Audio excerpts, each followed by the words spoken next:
Then communication skills basically are 3 V's.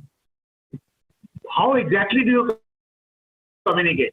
And 3 V's, I'll be repeating them again and again. First is your verbal. Verbal is your words, whether you're writing or you're speaking.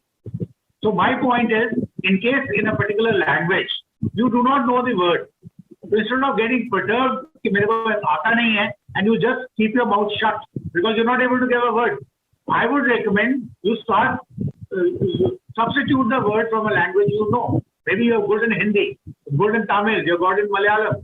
So use that word and come back to English as fast as you can. Same thing for writing also. If some word is not coming to your thing, you can write. But as far as the interview is concerned, you can always speak some other word and get back. I'm sure 100% interviewing officer will understand what you're speaking. But instead, if you keep quiet, that will go against your proficiency. Interviewing officers are going to think that this guy lacks particular quality. So you must speak. So first is verbal. In case you fall short of a word, you must substitute the word from the language you know and get back to the original English or whatever you speak. Okay. Second V is your visual. Vocal. So visual will be first. Vocal is what? Vocal is your tone, tonality. Like how are you speaking?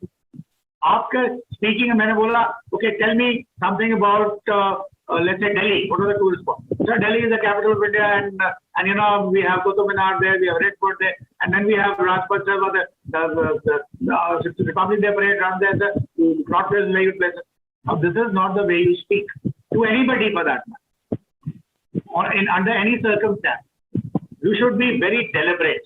Delhi is the capital of India, and there are a few very sightseeing spots, very historic spots, like we have Qutub Minar, we have Jama Masjid, we have Red Fort, we have North West, we have this, we have that. So your voice should be regulated in a very, very controlled manner.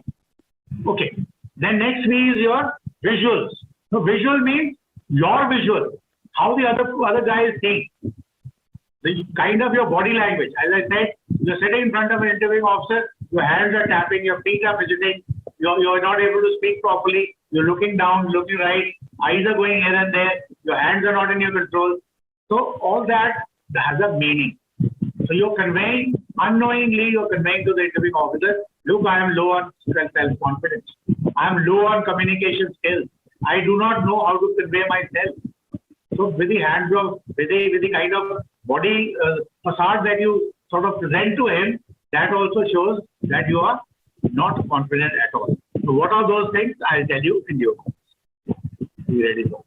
So these are the 3 things we've already spoken: written work, communication, oral, what are you speaking about, what are you writing, and then non-verbal, tonalities coming in your oral, languages coming in your written, non-verbal, I've told you, awareness, your body language, your personal presentation, how do you stand in front of the person, how you sit in front of the person, are you standing on one leg, are you going on one side, leaning on the other, shaking. So all those are, that is presenting something or the other. And you may think, मैं तो कुछ बोला ही नहीं. How has he rejected me? He has just seen your body language, has told you, इस बंदे का confidence, or he doesn't have the necessary skill. So he's already done that. Okay.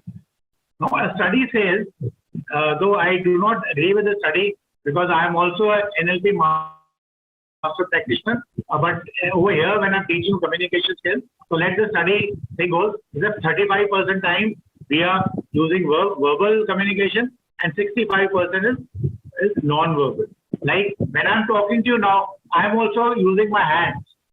I'm also shaking my head. I'm using my eyes. I'm leaning onto the side. Now this is combined with the words I'm speaking.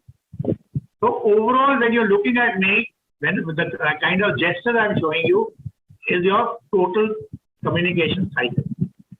Now what you have to learn over here is, in verbal ones, I've already told you, it should be clear, concise, simple words, short sentences, and non-verbal, which you unknowingly, like it is in your subconscious mind, like it is in my subconscious mind, when I have to explain something to you, I'm leaning forward, using my hands to make sure that you understand.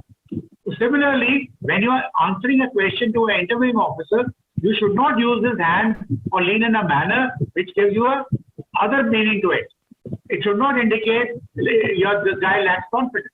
You're speaking all right, but then your voice is very fast. Your legs are fidgeting, your hands are tapping, and you're speaking. So he just goes to hai. Maybe he's given the right answer. The sentence is correct, but his body language along with the sentence, it clearly shows this guy though speaking, but he's not very sure what is he talking about. He's not confident as to what he's speaking. So that you have to make sure that you do not make a mistake of that. And I'll tell you how. So non-verbal or facial expression, tone of voice, movement of your body parts, I've already told you. Your appearance, your facade, how well are you dressed up? What all are you wearing? I'll be telling you all this in detail. Then where are your eyes going? What are your gestures with your hand? What is your posture of your body? How are you sitting there? So these are the all things you have to correct. So you must note down or take a screenshot and just see that you're correcting all these things once you're listening to somebody or you're sitting in front of an interviewing board.